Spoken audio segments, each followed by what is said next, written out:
નમસ્તે વિદ્યાર્થી મિત્રો, અગાઉના લેક્ચરની અંદર ચર્ચા કરી હતી આપણે કે એસિડ બેઝ અને ક્ષાર કેને કહેવામાં આવે છે અને એસિડ અને બેઝના નામ પણ આપણે જોયા હતા. મેં તમને પાકા કરવાના પણ કીધા હતા એસિડ બેઝના નામ યાદ. આજે આપણે એસિડ બેઝ ના રાસાયણિક ગુણધર્મો વિશેની ચર્ચા કરશું.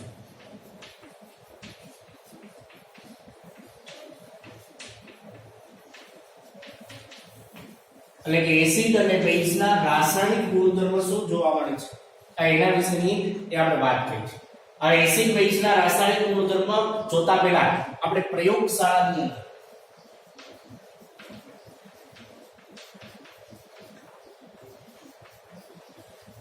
क्या एसिड અને બેઝ એ જોવા મળે છે કે ચર્ચા કરી કે પ્રયોગશાળામાં આપણી પાસે કે લેબની અંદર એસિડ અને બેઝ ક્યાં ક્યાં જોવા મળે છે એની વાત કરી. અગાઉ જોયેલા છે, અગાઉના લેક્ચરમાં આપણે કીધું છે આ એસિડ કહું કે પ્રયોગશાળાની અંદર એસિડ ઉપલબ્ધ હોય એની અંદર પેલું કહું હાઇડ્રોક્લોરિક એસિડ,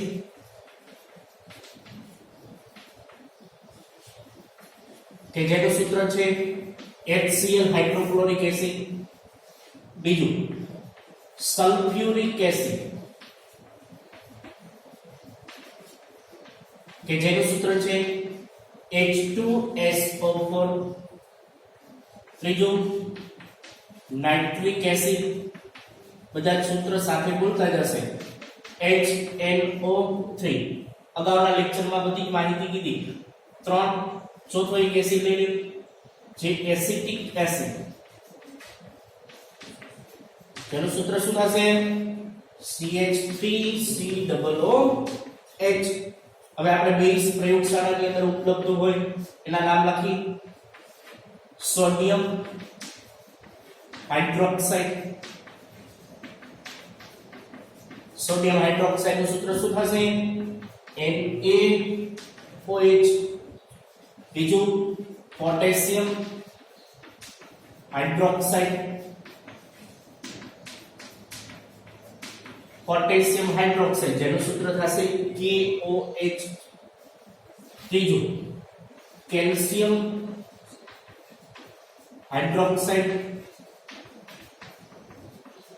જેનું સૂત્ર થશે CaOH ટ્વાઇસ કેલ્શિયમ હાઇડ્રોક્સાઇડ. ચોથું મેગ્નેશિયમ હાઇડ્રોક્સાઇડ, મેગ્નેશિયમ હાઇડ્રોક્સાઇડ નું સૂત્ર શું થશે MgOH ટ્વાઇસ. અને પાંચમું છેલ્લું લખું છું એમોનિયમ હાઇડ્રોક્સાઇડ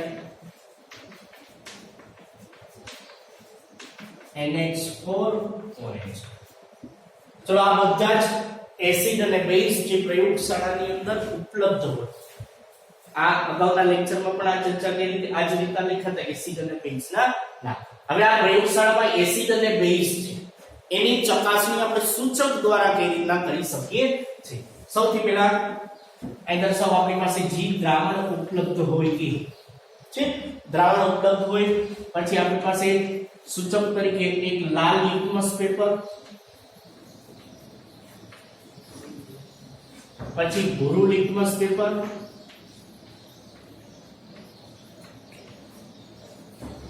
પછી બે સૂચક હતા ક્યાં કે સ્ટફ એક મિથાઇલ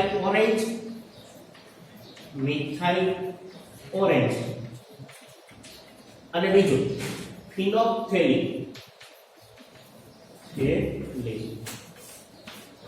ચલો આ દ્રાવણ જુદા જુદા એસિડ અને બેઝના દ્રાવણ લઈશું. લાલ લિટમસ પેપરનો ઉપયોગ કરશું, ભૂરા લિટમસ પેપર, મિથાઇલ ઓરેન્જ અને ફિનોપ્થેલિન. આ ચારેયનો ઉપયોગ કરીને આપણે ચકાસણી કરશું કે શું જવાબ. ચલો એક પછી એક અહીંથી લેતા જઈએ. એસિડ સૌથી પહેલા હાઇડ્રોક્લોરિક એસિડ લે HCl નું દ્રાવણ. શું કરવાનું, સૌથી પહેલા એક બીકર લેવાનું. આ બીકરની અંદર હાઇડ્રોક્લોરિક એસિડ નું દ્રાવણ લઈ લેવાનું. શેનું લઈ લેવાનું હાઇડ્રોક્લોરિક એસિડ. હવે પહેલા જ કાર્ય તમારે શું બોલવાનું લાલ લિટમસ પેપર બોલો. જવાબ આપો જોઈએ HCl ના દ્રાવણની અંદર લાલ લિટમસ પેપર બોલું તો શું થાય? કાઈ ન થાય, કેમ કે HCl શું છે ભાઈ? એસિડ છે. તો એસિડ આપણે જાણીએ છીએ ભૂરું લિટમસ પેપર કેવું બનાવે છે? લાલ બનાવે છે. પણ લાલ લિટમસ પેપર ઉપર કોઈ અસર થતી નથી, એટલે એમ લખી શકીએ અસર થતી નથી, એટલે કે લિટમસ પેપર ઉપર લાલ બોલશો તો કોઈ અસર થશે નહીં. હવે આ HCl શું છે? એસિડ છે. હવે એમાં ભૂરું લિટમસ પેપર બોલશ તો કેવું થઈ જશે? લાલ રંગનું. તો ભૂરું લિટમસ પેપર કેવા રંગનું બને છે? લાલ રંગનું બને છે. હવે મિથાઇલ ઓરેન્જ યાદ કરો બધાય. મિથાઇલ ઓરેન્જ ઉપરના ભાગેથી મિથાઇલ ઓરેન્જના 2-3 ટીપા નાખવામાં આવશે તો એસિડ હશે તો કેવો રંગ થશે? તો કે લાલ રંગ થશે. કેવો રંગ થશે? લાલ રંગ એ જોવા મળશે. ફરીથી યાદ કરી દઉં, એમાં ફિનોપ્થેલિન અને મિથાઇલ ઓરેન્જ, પહેલા મિથાઇલ ઓરેન્જના 2-3 ટીપા નાખો. જો એસિડ હોય તો કેવો રંગ થશે? લાલ રંગ થશે. બેઝ હોય તો કેવો રંગ? પીળો રંગ થશે. હવે જે રીતના હવે આની અંદર ફિનોપ્થેલિનના 2-3 ટીપા નાખશો તો HCl નો જેવો રંગવિહીન છે એવો ને એવો જોવા મળશે. એટલે કેવું થશે? રંગવિહીન. ફરીથી હજી યાદ ન હોય તો યાદ કરાવી દઉં. એસિડ છે એ ભૂરા લિટમસ પેપરને શું બનાવે છે? લાલ બનાવે છે. ભૂલાઈ ન જાય. અને બેઝ છે એ શું બનાવે? લાલ લિટમસ પેપરને કેવું બનાવે છે? ભૂરું બનાવે છે. પછી એસિડ હોય એ ફિનોપ્થેલિન અને મિથાઇલ ઓરેન્જ. મિથાઇલ ઓરેન્જ જો એસિડ હશે તો કેવા રંગનો રહેશે? લાલ. અને બેઝ હશે તો કેવા રંગ? પીળો રંગ. અને જો ફિનોપ્થેલિન નાખવામાં આવશે તો ફિનોપ્થેલિન જો એસિડ હશે તો કેવો? રંગવિહીન જ રહેશે. અને જ્યારે જો બેઝ હશે તો કેવો રંગ થશે? ગુલાબી રંગ થશે. આ ખાસ અગત્યનું આ યાદ રાખી લેવાનું. એસિડ ભૂરા લિટમસ પેપરને લાલ બનાવવા આ કોષ્ટક પૂરું કરવા માટે પણ નથી. બેઝ લાલ ને ભૂરું બનાવે. મિથાઇલ ઓરેન્જના 2-3 ટીપા તમે એસિડ ની અંદર નાખ્યા તો એસિડ કેવું થઈ ગયું? લાલ. બેઝ હોય તો પીળું. ફિનોપ્થેલિન હોય તો એસિડ હશે તો રંગવિહીન રહેશે, બેઝ હશે તો ગુલાબી રંગ એ જોવા મળશે. ચલો એક પછી એક હવે આ દ્રાવણ ઉપયોગ કરતા જઈએ. HCl પછી H2SO4 સલ્ફ્યુરિક એસિડ. H2SO4 આ પણ એસિડ છે. તો એમાં લાલ લિટમસ પેપર બોર્ડ્સ તો શું થાય? એમાં કોઈ અસર થતી નથી. એટલે અસર થતી નથી. એ જ રીતના ભૂરું લિટમસ પેપર બોર્ડ્સ તો કેવું થઈ જશે? લાલ રંગનું જોવા મળશે. લાલ રંગ થશે. પછી જે રીતના મિથાઇલ ઓરેન્જ નાખીશ તો પણ એનો રંગ કેવો થશે? લાલ રંગ થશે. અને ફિનોપ્થેલિન નાખીશ તો એ કેવું રહેશે? રંગવિહીન. કેમ ભાઈ? કેમ કે આ HCl H2SO4 બે કેવા છે? એસિડ છે. તો આ બધા એસિડ લઈ લો. આ HNO થઈ લઉં. પછી એસિટિક એસિડ CH3COOH. તો આ બધામાં એક સરખું આવશે કે લાલ લિટમસ પેપર ઉપર એસિડ કોઈ અસર કરતા નથી અને ભૂરા લિટમસ પેપર બધે કેવા કરે? લાલ કરશે. પછી મિથાઇલ ઓરેન્જ કેવો રંગ થશે? લાલ રંગ થશે. અને આ કેવું બનશે? એ રંગવિહીન જોવા મળે છે. ચલો આ વાત થઈ આપણે એસિડ. હવે આની એક પછી બેઝના દ્રાવણ NaOH લઉં. Sodium hydroxide NaOH. ચલો જવાબ આપતા દીજો. NaOH બેઝનું દ્રાવણ છે. તો બેઝ હોય તો શું કરશે? લાલ લિટમસ પેપર બોલું તો ભૂરું થઈ જશે. લાલ લિટમસ પેપર એ ભૂરું થશે. જ્યારે ભૂરું લિટમસ પેપર બોલું તો કોઈ અસર થતી નથી. અસર થતી નથી એટલે કે કેવું રહેશે? એટલે કે ભૂરું છે એવું ને એવું રહેશે. પછી મિથાઇલ ઓરેન્જના 2 ટીપા નાખો તો શું થાય? કેવો રંગ થશે? હમણાં કીધું દ્રાવણનો NaOH નો રંગ કેવો થઈ જશે? પીળો રંગ થઈ જશે. પછી ફિનોપ્થેલિનના 2 ટીપા નાખો તો કેવો રંગ થઈ જશે? આછો ગુલાબી અથવા તો ગુલાબી રંગ જોવા મળે છે. પછી જે રીતના આ બધા જ KOH, CaOH twice, MgOH twice છે. પછી NH4OH આ બધાય બેઝ છે. તો બેઝ ની અંદર એક સરખું કે લાલ લિટમસ પેપર કેવું બનાવશે? આ બધા જ ભૂરો રંગ થશે.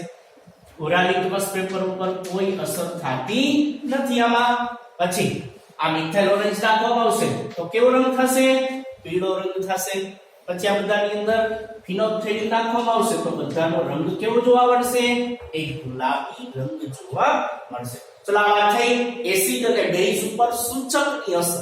આ બધા સૂચક કહેવાય. લિટમસ પેપર, આ બે મિથાઇલ ઓરેન્જ અને ફિનોલ્ફથેલિન. તો આમાં બધામાં રંગમાં પરિવર્તન થાય. શું આવ્યું? રંગની અંદર પરિવર્તન જોવા મળે છે. હવે આપણે એસિડ બેઝની ચકાસણી છે. એ એસિડ બેઝની ચકાસણી કોઈ વાસ દ્વારા, સ્મેલ દ્વારા કઈ રીતના કરી શકીએ? તો એના માટે એ બીજા ઘ્રાણેન્દ્રિય સૂચક. કેવા સૂચક હોય છે? ઘ્રાણેન્દ્રિય. ઘ્રાણ સૂંઘવું છે. સૂંઘીને આપણે નક્કી. પેલા સૌથી પહેલા હું ઘ્રાણેન્દ્રિય સૂચકો કેને કહેવામાં કે જે પદાર્થો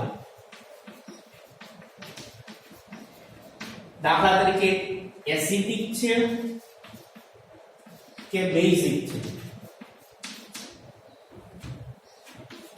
તેની વાસ પરથી નક્કી કરી શકાય. અથવા એસિડ અને બેઝ પદાર્થની તેના વાસને આધારે એટલે કે વાસ બદલાવાને આધારે એને. ચલો આ ઘ્રાણેન્દ્રિય સૂચકના ઉદાહરણ આપો તો ઉદાહરણ આપી શકો. ડુંગળી છે, આ ડુંગળી ઘ્રાણેન્દ્રિય સૂચક. પછી લવિંગનું તેલ, જાણો છો બધા લવિંગનું તેલ. પછી વેનીલા અર્ક, વેનીલા આઈસ્ક્રીમ હતી ને તો વેનીલા ફ્લેવર હોય એ વસ્તુ બનાવવા માટે એની અંદર ઉપયોગ કરે તો વેનીલા અર્ક છે પ્રકારનું તેલ લઈ શકે અથવા ફ્લેવર લઈ શકે. તો આ ત્રણેય છે ને ઘ્રાણેન્દ્રિય સૂચકો. હવે ઘ્રાણેન્દ્રિય સૂચકો ઉપયોગ આપણે લિટમસ પેપર તો જાણતા હતા. લિટમસ પેપર બોળવામાં આવે ત્યારે ખબર પડે. ફિનોલ્ફથેલિનના ટીપા નાખવા. તો આ ઘ્રાણેન્દ્રિય સૂચકનો ઉપયોગ કેમ થાય? ચલો ઉપયોગ કઈ રીતના થાય? સૌથી પહેલા આ ઘરે પ્રયોગ કરવાનો છે. મમ્મી ખીજાઈ નહીં તો કઈ રીતના? એક ડુંગળી લેવાની, એક ડુંગળી અને એક કાપડ, કોઈ પણ કાપડ લઈશું, કાપડનો નાનકડો ટુકડો, એની સાથે ડુંગળી છે ને બીટી દેવાની. હવે ડુંગળી બીટી દઈશું. હવે એ ડુંગળી બીટેલી છે ને કાપડ એને તમારે ફ્રીજમાં મૂકી દેવાનું. આ ફ્રીજમાં એક દિવસ સુધી ફ્રીજમાં મૂકી દેવાનું. હવે બીજે દિવસે કાઢજો. હવે બીજે દિવસે કાઢશો તો અલગ. હવે ડુંગળી ને કાપડને અલગ કરો. હવે કાપડનો ટુકડો તમે અલગ કર્યો ફ્રીજમાંથી કાઢો તો આ કાપડના ટુકડા મળે શેની સ્મેલ આવશે? શેની વાસ આવશે? ડુંગળીની આવશે. તો આ ડુંગળીની વાસ આવશે. હવે આ કાપડના ટુકડાના બે ભાગ કરી નાખવાના. આ રીતના બે ભાગ થઈ છે. બે કાપડ, ઈ જ કાપડનો ટુકડો ડુંગળીની વાસ વાળો બે ભાગ કરી. હવે આ કાપડના ટુકડા ઉપર એક એસિડ લઈ લેવાનો, ગમે હાઇડ્રોક્લોરિક એસિડ લઉં, અને આ કાપડના ટુકડા ઉપર એક બેઝ લઈ લેવાનો, NaOH લઉં. શું કરીશ? આ કાપડનો ટુકડો એક જ હતો, એના બે ટુકડા કર્યા જેમાં ડુંગળીની વાસ આવતી. હવે બે ટુકડા ઉપર એકમાં એસિડ નાખીશ થોડુંક એવું, એટલે કે હાઇડ્રોક્લોરિક એસિડ અને આ શું છે? બેઝ. આ કાપડના ટુકડા ઉપર એસિડના ટીપા નાખીશ, થોડુંક એસિડ નાખીશ, અને આ ઉપર બેઝ નાખીશ. તો ફેરફાર શું થશે? ધ્યાન રાખજો. આ કાપડનો ટુકડો છે એ કાપડના ટુકડામાં ડુંગળીની પેલા જે સરખી વાસ આવતી, જેવું એસિડ નાખ્યું તો આમાં વાસ ડુંગળીની છે ને એ તીવ્ર થશે. કેવું થશે? તીવ્ર એટલે કે વધશે. અને જ્યારે આ બેઝ નાખ્યું, NaOH નાખ્યું, એની અંદર વાસ શું થશે? ડુંગળીની વાસ ઓછી થશે અને ઘટશે. તો આમ નક્કી કરી શકાય સૂંઘવાના આધારે કે જો એસિડ હશે આમાં નાખ્યું છે તો એસિડમાં વાસ કેવી આવે છે? તીવ્ર આવે છે, વધારે વાસ જેટલી આવતી હતી તે કરતા. બેઝ નાખ્યું તો વાસ શું થાય? ઘટી. આ જ રીતના ડુંગળીને બદલે તમે લવિંગના તેલનો ઉપયોગ કરી શકો. લવિંગનું તેલ આ બંનેની અંદર મિશ્ર કર્યું, પછી કાપડનો ટુકડો લીધો, આ જ પ્રોસેસ. પછી એકમાં HCl અને એકમાં NaOH એટલે એસિડ ને બેઝ નાખો તો એસિડ હશે એમાં તીવ્ર આવશે લવિંગના તેલની વાસ.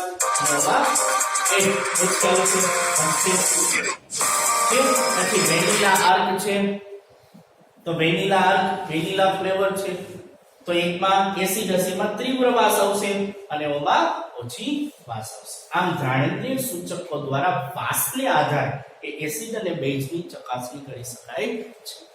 ધન્યવાદ.